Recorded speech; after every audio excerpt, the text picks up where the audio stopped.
give you my soul. I live for you alone, every breath. Tu es fidèle et nous voulons que tu agisses maintenant et que tu agisses puissamment.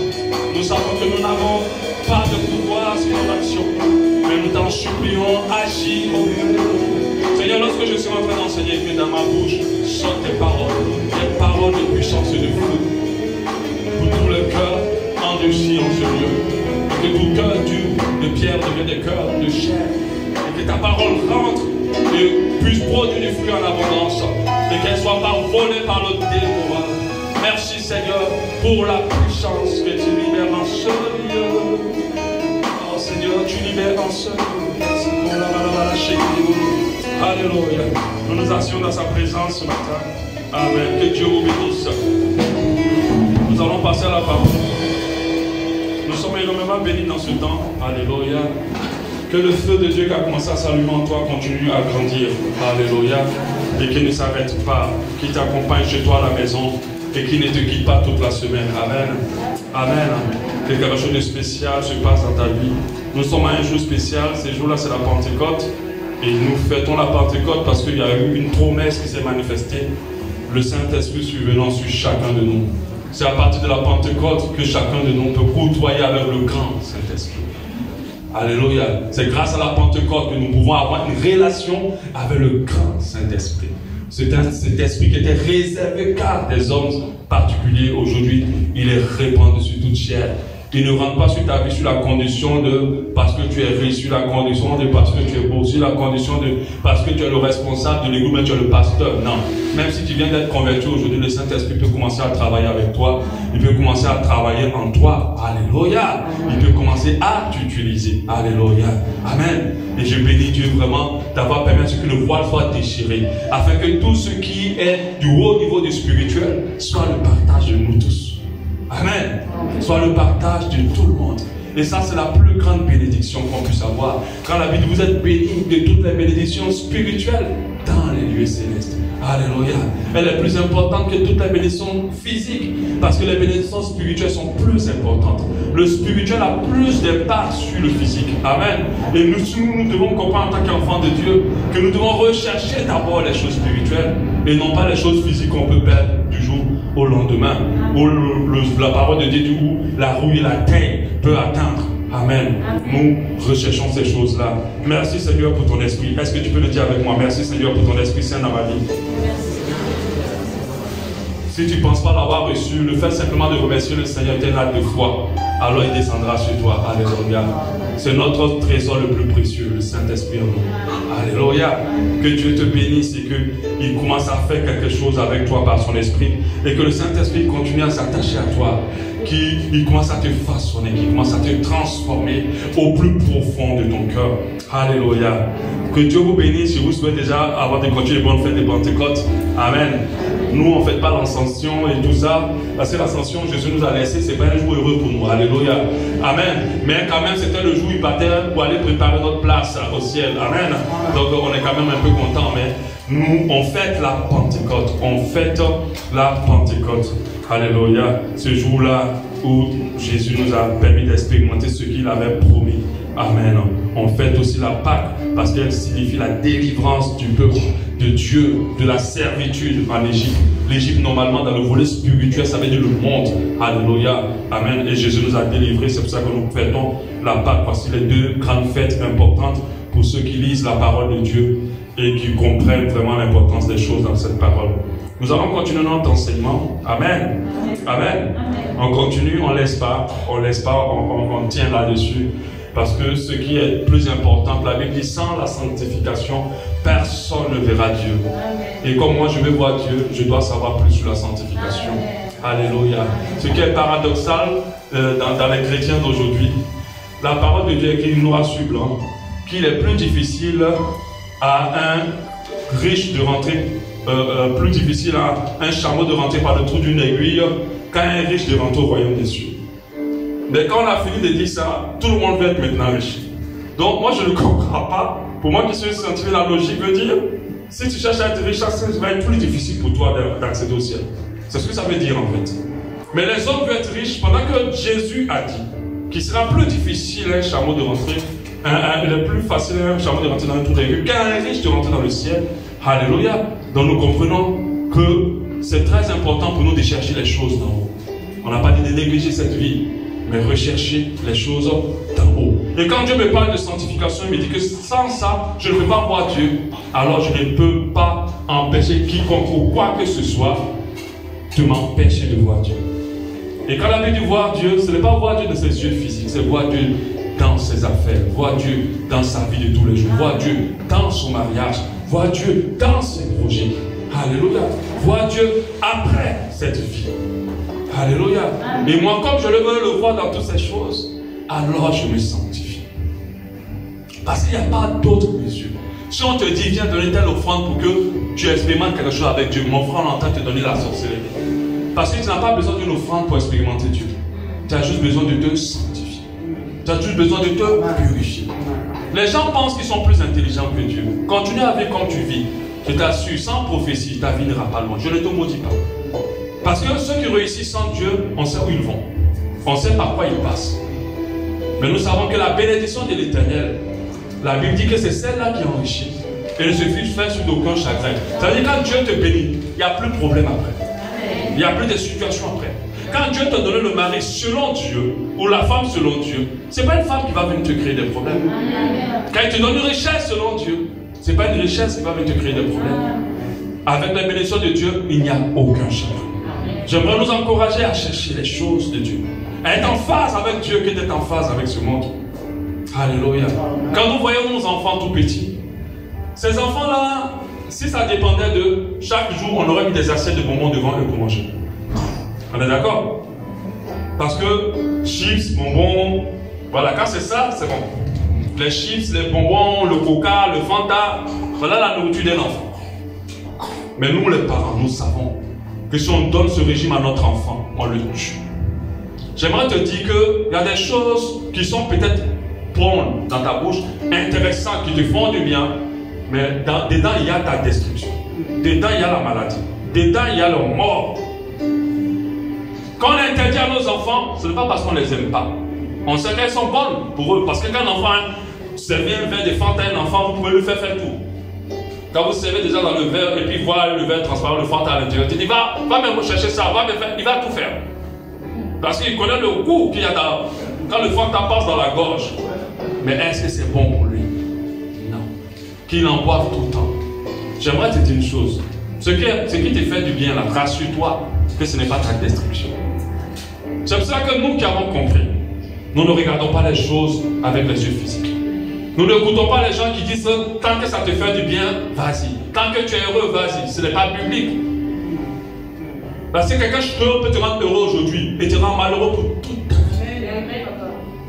Alléluia. Malheureux pour toute ta vie. Et on ne pourra plus jamais rattraper. Il y a des choses qu'on rattrape, mais il y a des choses, Dieu va dire seulement ma grâce te suffit. Mais te suffit parce que j'étais tellement parlé, tu n'as pas écouté. Et tu as persisté dedans. Au stade où tu as dit, je ne peux plus rien faire. Je vais seulement te sauver, mais tu vas souffrir. Amen. Alléluia. Donc comme je sais que tout ce que Dieu veut pour moi est bon, et il est compris dans sa parole, est bonne, alors je vais d'abord suivre ça. Jusqu'à la fin. Un enfant qui obéit aveuglément à ses parents sécurise sa vie. Parce qu'aucun parent ne veut détruire son enfant. En tout cas, un bon parent. Il sécurise sa vie. Si papa dit pas trop de bonbons, il sait pourquoi. Moi, j'ai eu des caries, je sais la souffrance qu'il y a dans les caries. Et si un enfant de 12 ans commence à souffrir la carie, le papa ne peut pas prendre la souffrance pour l'enfant. Il va vraiment souffrir. C'est à ce moment-là que d'autres souffrent, en fait. Et ils ont comme l'impression que Dieu les en veut. Dieu ne t'en veut pas. Généralement, nos vies sont la conséquence de nos choix. Alléluia. Donc, j'aimerais encore insister sur l'importance de la sanctification. Insister sur l'importance de se purifier. Dieu ne nous demande pas de nous sanctifier pour lui. Il nous demande de nous sanctifier pour nous-mêmes. Parce que celui qui se sanctifie évite beaucoup de pièges de l'ennemi. Le diable ne peut pas travailler en toi s'il n'a rien en toi. Le diable ne peut pas t'attaquer s'il n'a rien en toi. Mais si tu as des choses qui lui appartiennent, mon frère, il va faire sa maison en toi. Il va faire la fête dans ta vie. Et c'est comme cela que chaque début d'année, on voit des gens mourir comme des poulets. Ce n'est pas anodin, ce n'est pas banal de voir autant de personnes mourir en début d'année. Ce sont juste des sacrifices. Et je ne vais pas être le sacrifice de quelqu'un. Si je pars, c'est le jour que Dieu aurait décidé. Alléluia. Amen. Comme en Afrique, toujours c'est quelqu'un qui a tué quelqu'un. Moi en tout cas, peu importe ce qui m'arrive, c'est personne qui m'a tué. Même si quelqu'un m'égorge avec un couteau, c'est pas lui qui m'a tué. Alléluia. Parce que si le jour de ma mort, qui a Dieu a prévu n'est pas arrivé, son couteau ne va pas trancher ma gorge. Alléluia. Amen. Et quand tu es en Dieu, tout son plan s'accomplit dans ta vie. Amen. Pas les plans des ténèbres. Quand nous naissons, nous avons le diable qui a son projet pour nous. Il dit, cette fille-là, je vais en faire une prostituée. Et puis il y a le diable qui dit, celle-là, je vais en faire une prophétesse. Maintenant, à quel moment on rentre dans l'un de ses plans? C'est en marchant selon les voies de l'un ou de l'autre. Si tu marches selon les voies de Dieu, forcément tu deviendras la prophétesse qu'il a prévue. Ou la femme qui veut utiliser dans une dimension de louange, d'affaires ou d'autres choses. Mais si tu suis les plans la voie du diable, tu vas forcément tomber dans ces plans. Et c'est comme ça que dans plusieurs soeurs dans la famille, elles sont juste utilisées pour envoyer l'argent dans la famille. C'est comme ça qu'il y a plusieurs frères dans la famille qui sont utilisés pour des choses terribles. Juste ça. Mon frère, le plaisir d'aujourd'hui, là, rassure-toi qu'il n'aura pas la conséquence de demain. Alléluia. Qu'on est enfant de Dieu, le plaisir ne nous suffit pas. Parce qu'on sait que tout ce qui brille n'est pas de l'or. Est-ce que vous savez qu'il y a des peintures or? Bon, le diable prend des cailloux, il les peint en or et tu penses que tu as gagné de l'or. Alléluia. Moi je veux l'or pur, la vraie bénédiction. Et il y a une seule source pour cette bénédiction, l'Éternel des armées.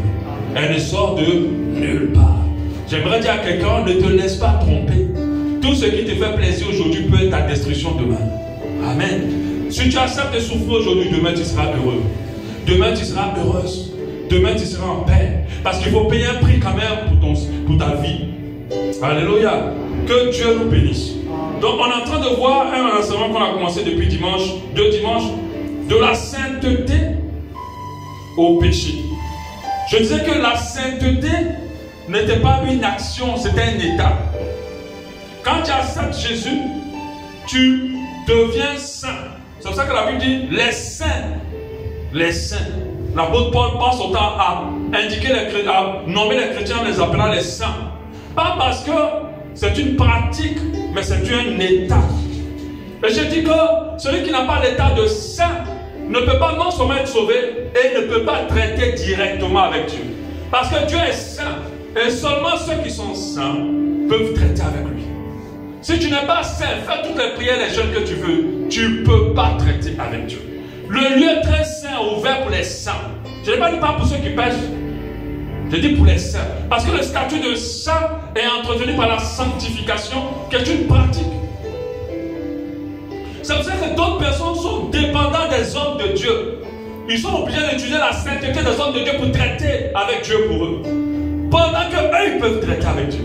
Au stade où on est, nous tous, on peut traiter avec Dieu directement. Tu n'as pas besoin de moi pour que ta vie se débloque. Tu dis pas Amen. Amen. Il suffit seulement que tu entretiennes ton statut de sainteté. Quand nous prions là, toutes les prières ne sont pas prières. Alléluia. Amen. Toutes les prières ne sont pas prières. Il y a des prières qui brillent plus et puis Dieu voit de loin. Il y a des prières même là. Tu vois ça comme un point au fond là-bas. Parce que ces personnes-là, l'état de sainteté n'est pas bien entretenu.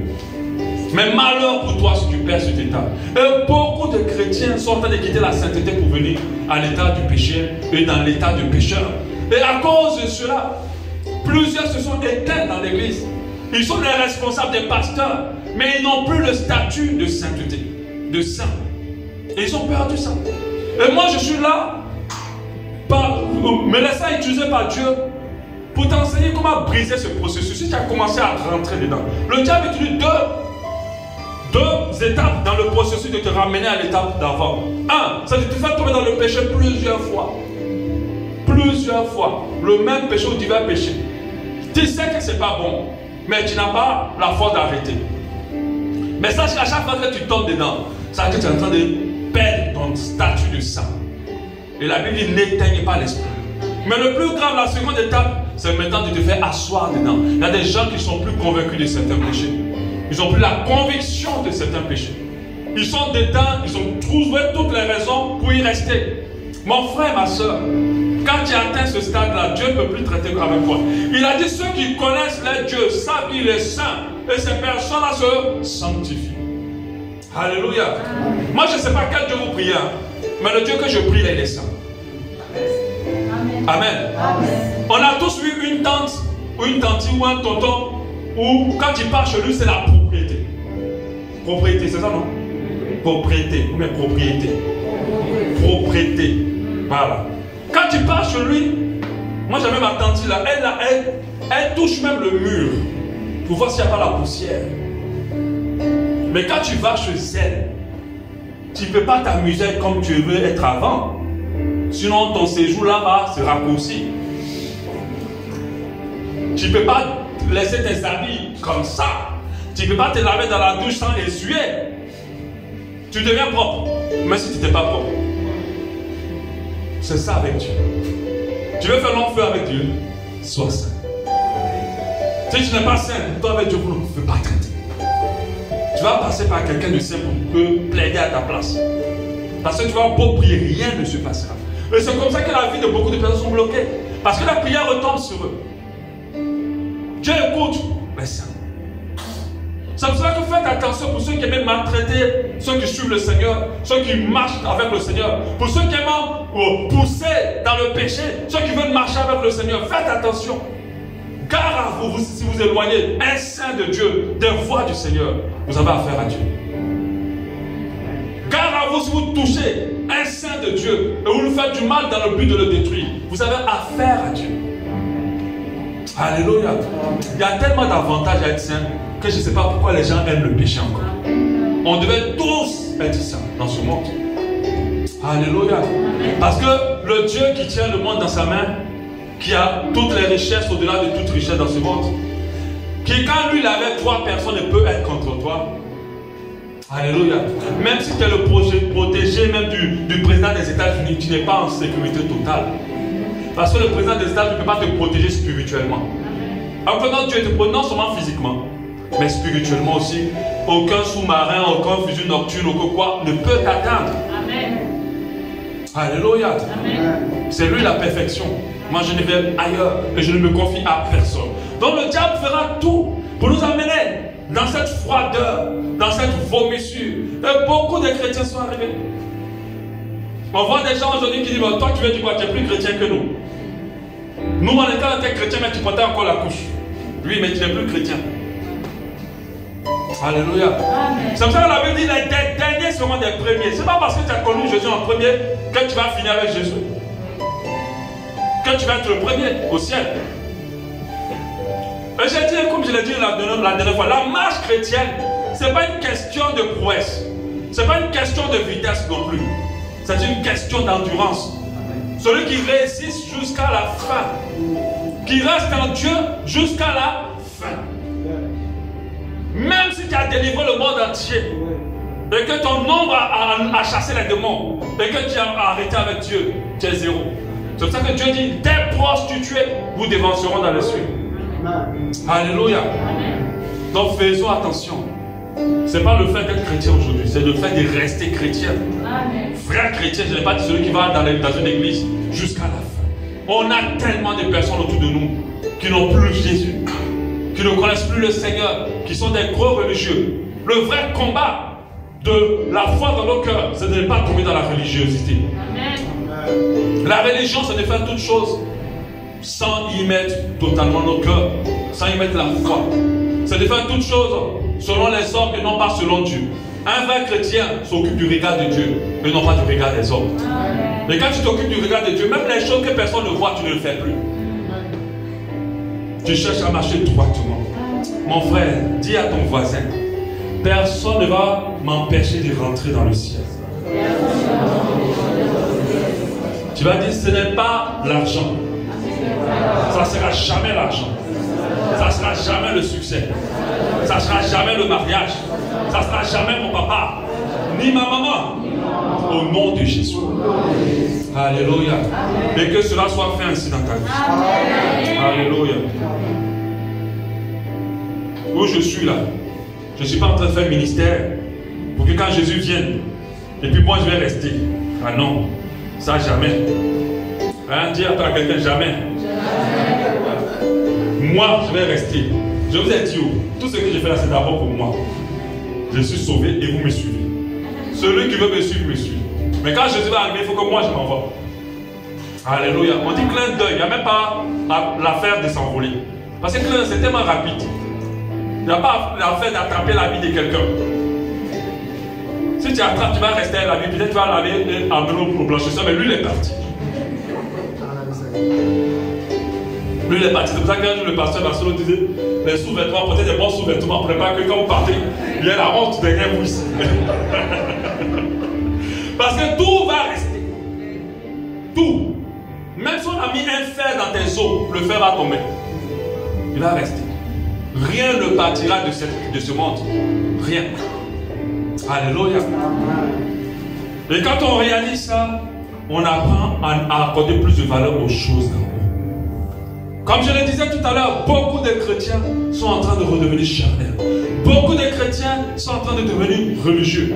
Beaucoup de chrétiens n'y accordent plus à cette valeur, à la sanctification et à leur état de sainteté. Quand vous êtes en Jésus, vous avez un état. Alléluia. Ce qui fait la différence entre vous et les autres. Il n'y a pas 1000 catégories ici dans ce monde. Il n'y en a que 2 devant Dieu. Les enfants de Dieu et les enfants du diable. Il n'y a pas les métis dedans. Il n'y a pas de métis. Parce qu'il y a d'autres qui pensent qu'ils sont métis. Un peu de Dieu, un peu du diable. Mon frère, ma soeur, tu es sur le diable. Parce qu'en mathématiques, plus et moins font moins. Alléluia. Donc tu dois entretenir ton plus et l'état de sainteté. Comment vaincre? Comment briser ce processus?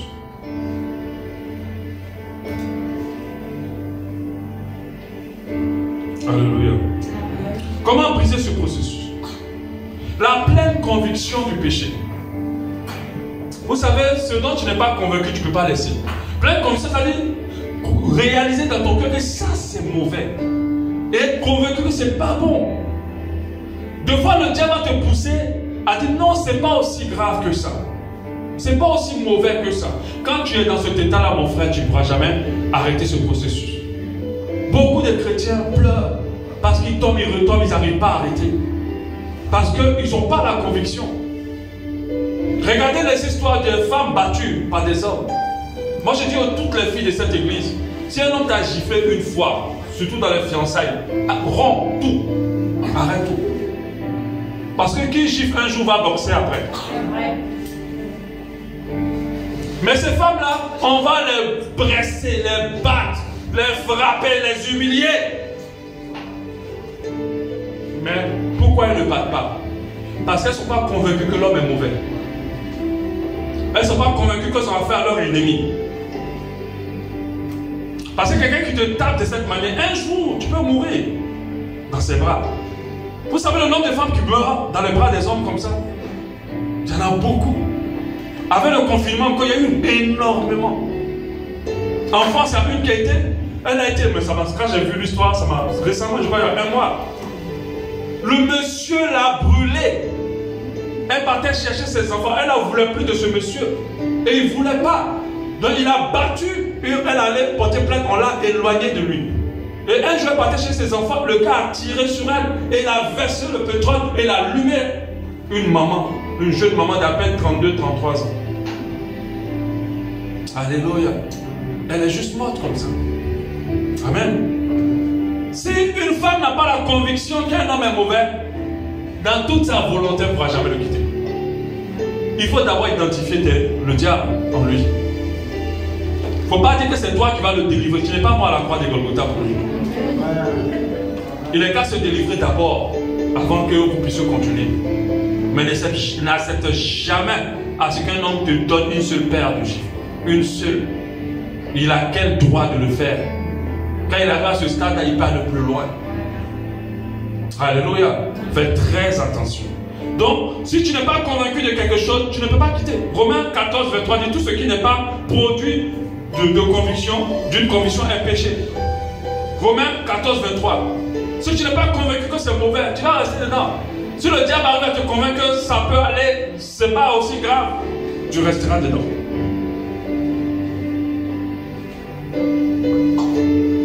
Alléluia. Donc, avoir la conviction, sans une pleine conviction du péché, il est impossible de sortir de là. On a déjà que des péchés mignons, c'est le péché qu'on s'autorise. La majorité des chrétiens, non. Tout ça, je laisse, hein. Mais ça, Dieu, laisse-moi le temps de laisser. Là, laisse-moi le temps. Un péché mignon, c'est un péché qu'on justifie positivement dans notre cœur. Et la majorité des péchés mignons par excellence, c'est la masturbation. Malgré que plusieurs le commettent, ils se sentent mal, mais ils n'ont pas la conviction d'arrêter. Et le diable peut convaincre beaucoup pour dire que ce n'est pas aussi grave que ça. 2, c'est la haine du péché. Amos 5,15. Haïssez le mal et aimez le bien. Faites régner à la porte de la justice. La haine du péché. Ceux qui aiment Dieu haïssent le péché. Amen. Ceux qui aiment Dieu haïssent. Même s'ils tordent, ils aiment cela. Des fois même ils ont honte d'en parler tellement ils aiment le péché. Il y a des gens qui sont colériques, qui se fâchent toujours pour rien, mais ils détestent être en colère. Alléluia. Mais Dieu va te délivrer. Tant que tu as la haine, un jour, tu vas prendre le contrôle sur ce mauvais sentiment en toi, sur ces mauvaises habitudes en toi au nom de Jésus. Alléluia. Il faut avoir la haine. Déteste cela. Si tu sais un péché ne te repugne pas, tu auras du mal à t'en débarrasser. Tu auras du mal à quitter cela. Si un péché, tu ne hais pas cela, tu auras du mal à quitter. Et le travail du diable, c'est que tu le vois toujours inoffensif, tu le vois toujours bien, sans problème. Et c'est comme ça que beaucoup restent. 2, 3 plutôt. Notre amour pour Dieu nous aide à briser ce processus. Vous savez, dans une relation de mariage, ce qui permet de pouvoir évoluer et d'avoir une bonne relation, c'est l'amour pour l'autre. Quand tu n'aimes plus, tu ne supportes pas. Quand tu n'aimes plus, tu n'arrives plus. L'amour est la plus grande puissance au monde. Il n'y a pas une puissance au-dessus de l'amour. C'est pour ça que j'avais dit à quelqu'un, tu veux changer quelqu'un, ton conjoint, un parent, aime-le. Aime-le vraiment. La force ne va jamais changer. La force n'a jamais changé quelqu'un. Tu veux changer tes enfants, aime-les. Tu vas le pour les frapper. Ils feront la même chose tous les jours. Aime tes enfants. Et tu vas voir qu'ils changeront. Parce que seul l'amour transforme positivement. Il n'y a rien d'autre qui peut transformer. C'est pour ça que Dieu a été poussé que par l'amour pour poser l'acte du sacrifice à la croix. Pas par rien. Il était en colère contre le peuple juif. Il pouvait par la colère envoyer Jésus. Mais ce n'est pas par la colère qu'il envoie Jésus. Contre le peuple. C'est par amour pour le peuple perdu. Les brebis perdues de la maison d'Israël qu'il envoie Jésus. Or, c'était la colère qui était là d'abord, contre le peuple. Alléluia. On n'apprend pas aux chrétiens à aimer Dieu. Dieu est devenu comme un distributeur automatique. Comment il est, qu'est-ce qu'il pense, comment il fait, qu'est-ce qu'il dit, on s'en fout, pourvu qu'il donne. On n'apprend pas aux chrétiens à entretenir une relation d'amour avec Dieu. Je t'assure, quand tu aimes, tu as plus de force. Quand tu aimes, tu pourras. Beaucoup de personnes, pourquoi tu vas abandonner le péché?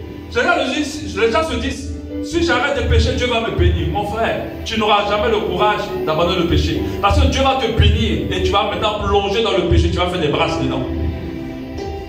C'est pour ça qu'il y a d'autres qui sont encore pauvres. Parce que Dieu sait que si tu mets l'argent dans tes bras, il t'a perdu. Alléluia. Qu'est-ce qui te motive? Plaire au pasteur. Toutes les raisons pour se sanctifier, si elles ne sont pas de notre amour pour Dieu, ne pourront pas tenir. Alléluia. Plus nous aimons Dieu, plus nous avons envie de lui ressembler. plus nous avons envie de lui plaire, plus nous sommes motivés de lui être agréable. Et ça, c'est plus important. Moi, depuis le début de ma foi, j'ai appris à aimer Dieu. Mais il y a d'autres cas, je parle de ça, ils ne savent même pas qu'est-ce que ça veut dire en fait, aimer Dieu. Parce qu'ils n'ont jamais eu cette relation d'amour avec eux. Ils n'ont pas entretenu. Ils ont tellement regardé ce que les autres font, ou ce que Dieu fait dans la vie des autres, et ils ne se sentent toujours pas aimés. Mon frère, Dieu t'aime. Ma soeur, il t'aime énormément. Amen. Il peut entretenir avec toi une relation de privilégié et de favorisé. Mais ne regarde pas à côté ce qu'il fait pour les autres. Regarde à lui. Et regarde ce qu'il fera pour toi. Et entretiens une relation d'amour. Personne ne veut qu'on l'aime pour ce qu'il donne. Personne. On veut tous être aimés pour ce qu'on est. Personne ne veut t'aimer pour ce qu'il fait dans la vie de l'autre. On veut tous aimer, être aimé pour ce qu'on est. Dieu aussi veut être aimé pour ce qu'il est. Et non pas pour ce qu'il fait. Alléluia. Mais c'est là qu'il y a le problème dans la relation de beaucoup de gens. Parce que leur amour pour Dieu, c'est pour ce qu'il fait. Donc quand ils ont des problèmes, ils sont accrochés à Dieu. Ce sont des matérialistes spirituels. Et Dieu est trop intelligent et sage pour comprendre que toi, en fait, lui-même, il ne t'intéresse pas, en fait. C'est tout ce qu'il va faire pour toi, là, qui t'intéresse. Et quand tu aimes Dieu, tu as la force de te sanctifier. Quand tu aimes Dieu, tu as la force de ne pas te laisser emporter dans beaucoup de choses. Il y a beaucoup de choses que je peux faire sans que personne d'entre vous le sache. Mais je ne le fais pas parce que j'aime Dieu. Et je sais qu'il me voit. Et je ne veux pas blesser mon Dieu. Alléluia. Sinon, ce n'est pas tous les péchés qu'on va découvrir. Il y a d'autres qui vont à la tombe même, on ne sait même pas qu'est-ce qu'ils ont fait. On ne sait pas qu'est-ce qu'ils ont volé. On est au courant de rien. Moi, je ne sais pas, mais Dieu sait. Quand tu aimes le Seigneur, tu tiens compte du regard du Seigneur, il parle du regard des autres. Alléluia. C'est pour ça que tu ne dois pas te sanctifier pour quelqu'un, ni pas pour moi. Pas pour moi. Pas pour quelqu'un, mais pour Dieu. Galate 1 dit, et maintenant, est-ce la faveur des hommes que je désire ou celle de Dieu? Est-ce que je cherche à plaire aux hommes? Si je plaisais encore aux hommes, je ne serais pas serviteur de Christ.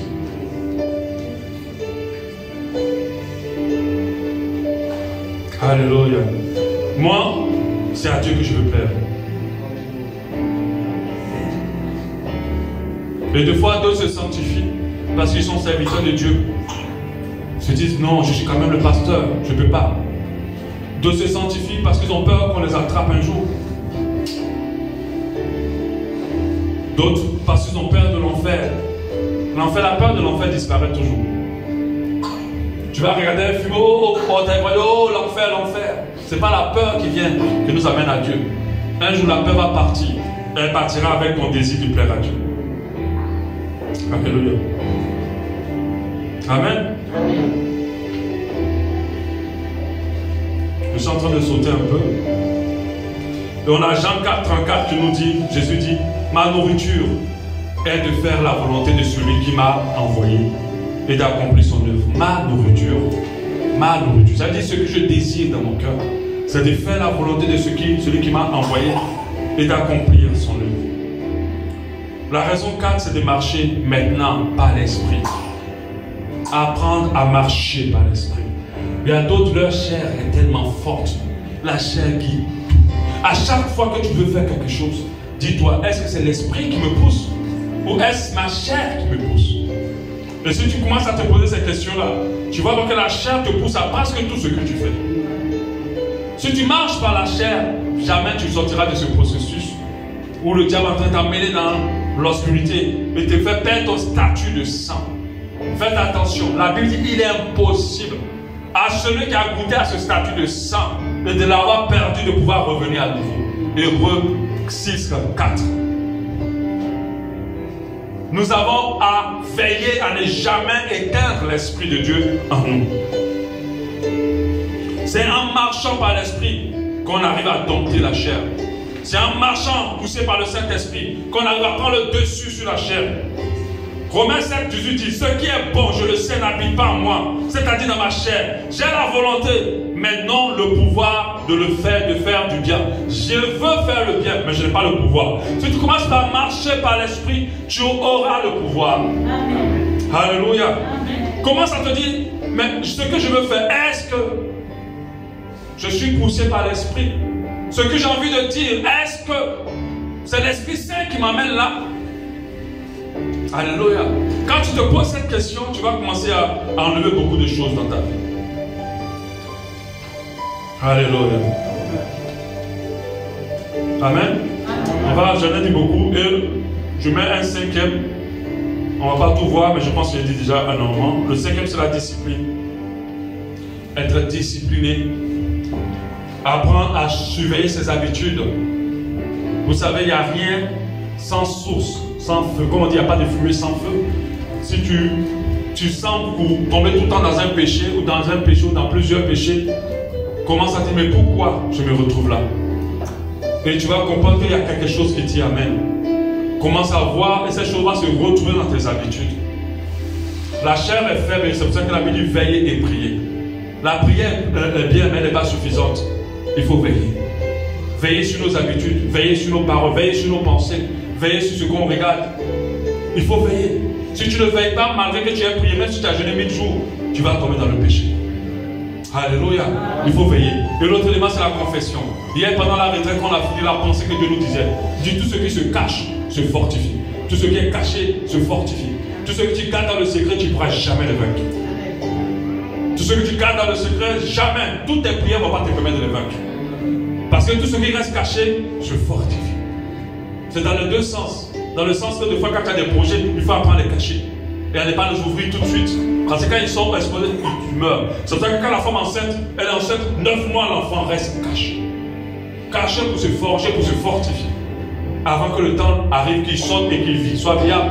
Pareil pour le péché. Tant que tu le gardes caché, tant que tu le gardes secret, tant que tu ne te confesses pas, tant que tu ne l'avoues pas, je ne dis pas seulement à Dieu, mais aussi à quelqu'un de spirituel, à un frère spirituel, une soeur spirituelle, au pasteur. Le jour où tu ouvres la bouche, tu dis pasteur ou mon frère, voilà mon problème. Ce jour-là, tu as exposé ce péché au soleil du Saint-Esprit, au feu du Saint-Esprit. Et je ne te donne pas beaucoup de semaines pour que ce péché-là quitte ta vie avec tous ses bagages, sa maison et ses enfants. Amen. Amen. Alléluia. Celui qui avoue ses transgressions obtient miséricorde. Donc ne te dis pas que je vais jeûner, je vais prier, je vais m'en débarrasser, je vais jeûner. Tu vas faire ça toute ta marche chrétienne. Il faut ouvrir la bouche et parler. La Bible dit, si nous confessons nos péchés, en 1 Jean 1,9, il est fidèle et juste pour nous les pardonner et pour nous purifier de toute iniquité. Comme j'ai dit, ce qui est caché se fortifie. Proverbe 28,13. 1 Jean 1,9, c'était tout à l'heure. Proverbe 28,13. Celui qui cache ses transgressions ne prospère pas, mais celui qui les avoue et les délaisse obtient miséricorde. Alléluia. Donc pour conclure, parce qu'on est assez avancé, nous devons comprendre qu'il est important pour nous de garder notre état de sainteté. Aujourd'hui, nous sommes dans un monde où le retour du Seigneur n'est plus aussi pertinent. On ne croit pas vraiment qu'il viendra. Ou du moins, ce n'est pas très sûr. Ce qu'on veut, c'est que notre passage sur terre soit un passage agréable. Avant qu'on ne meure, avant qu'on ne soit vieux, il faut qu'on puisse réaliser des choses. Mon frère, ma soeur, les païens pensent pareil, on ne pense pas comme eux. C'est que notre passage sur la terre, notre pensée en tant qu'enfant de Dieu, que nous puissions accomplir tout ce pourquoi Dieu nous a créés.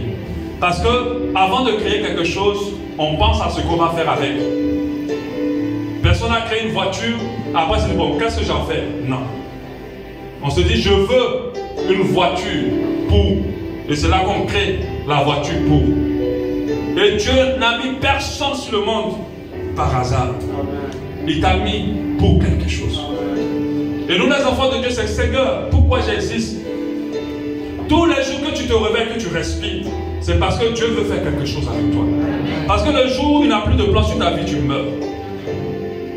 Mais d'autres pensent qu'ils vivent comme ça, par chance. Chaque jour que Dieu te donne, c'est parce qu'il a un projet sur ta vie. Et nous les enfants de Dieu, pourquoi tu m'as crié? Moi je ne peux pas embaucher une ménagère dans ma maison pour quelqu'un dans ma maison, normal, elle était censée nettoyer, garder tous les enfants, et qu'elle se retrouve maintenant à faire la bamboulade, c'est pas pour là que je l'ai amenée. Son séjour dans ma maison va s'écouter, et beaucoup meurent par anticipation, de manière prématurée, parce qu'ils veulent faire du temps que Dieu leur donne pour les plans de Dieu. Prendre ça pour mettre dans eux-mêmes leur propre plan de vie. Un enfant de Dieu n'a pas de plan de vie personnel. Son plan de vie, c'est le plan de Dieu. Pour sa vie. Alléluia. Et son désir, ce qu'il doit faire, c'est de chercher à savoir pourquoi. Si ça dépendait de moi, je ne serais jamais pasteur. Alléluia. Ah, jamais. Hein? Jamais. J'ai un bac plus 5. Je suis un ingénieur informaticien. J'aurais fait autre chose. J'aurais évolué. Je veux voyager. Hein, le votre pays là, ça va m'énerver. Je veux voyager. Mais je dois rester. Alléluia. Je veux aussi rentrer dans les petites corruptions de politique, tout ça là, avoir beaucoup d'argent. Amen. Mais ce n'est pas le plan de Dieu pour moi. Ce n'est pas qu'il n'y a pas eu des opportunités. Ce n'est pas le plan de Dieu pour moi. Avec mon niveau, je peux aussi travailler dans une grande entreprise, une grande structure. Mais ce n'est pas le plan de Dieu pour moi. Il y a certains qui viennent être pasteurs parce qu'ils cherchent l'argent, l'autorité. Mais nous, là, on n'est pas là pour ça. C'est le plan de Dieu. Il me l'avait montré, mais je ne l'avais pas accepté. Mais qu'est-ce que je peux faire face au plan de Dieu? J'ai la pleine conviction que son plan va m'amener dans quelque chose de glorieux. Je suis convaincu de ça. Même si devant les yeux des hommes, lui là, il y a sa vieille voiture, regarde, c'est pas grave. Moi, je sais qu'il y a quelque chose de glorieux pour moi devant. Alléluia. Mon frère, ma soeur, rentre dans le plan de Dieu. Il y a toute la sécurité et il y a quelque chose d'extraordinaire pour nous. C'est vrai qu'on parle comme ça, c'est difficile. Parce que le monde n'a plus le temps de ça. Mais sincèrement, moi, je croirai jusqu'à la fin. Est-ce que tu peux dire ça avec moi? Je croirai jusqu'à la fin. Je croirai jusqu'à la fin. À la promesse du Seigneur. À la promesse de son retour. À la promesse du salut. Alléluia. Et rien ni personne ne m'empêchera de rentrer au ciel. Alléluia. Que Dieu vous bénisse. Amen. On va prier pour avoir ça.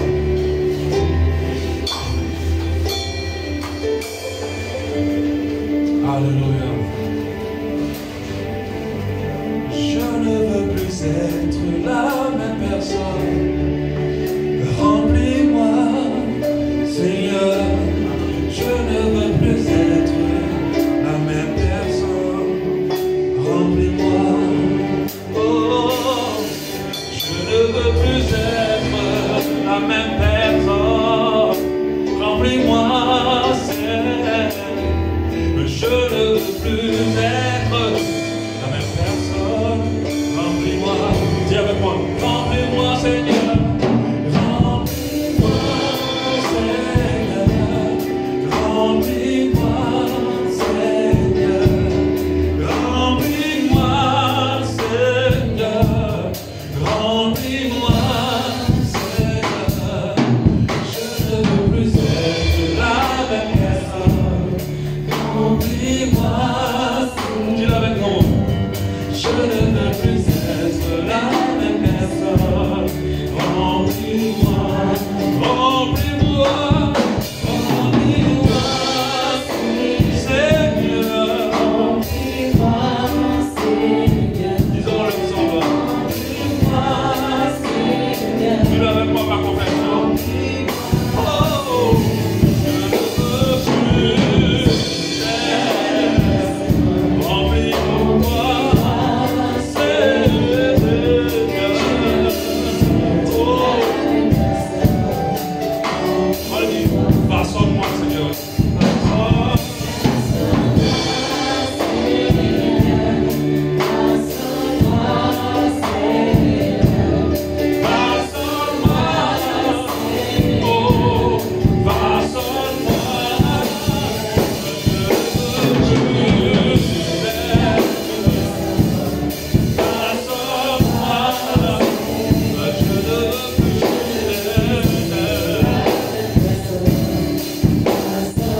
ce n'est pas notre objectif.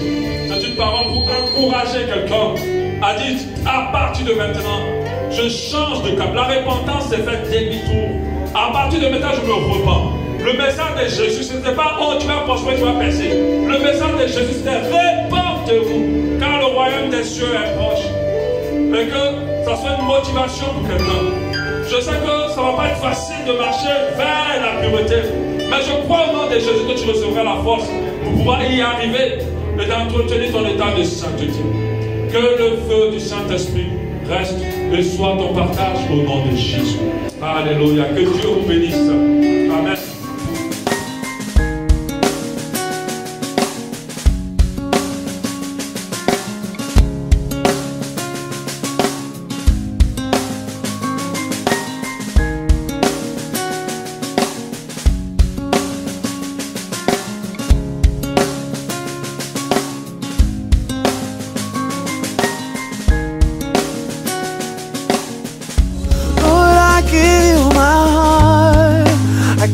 My soul,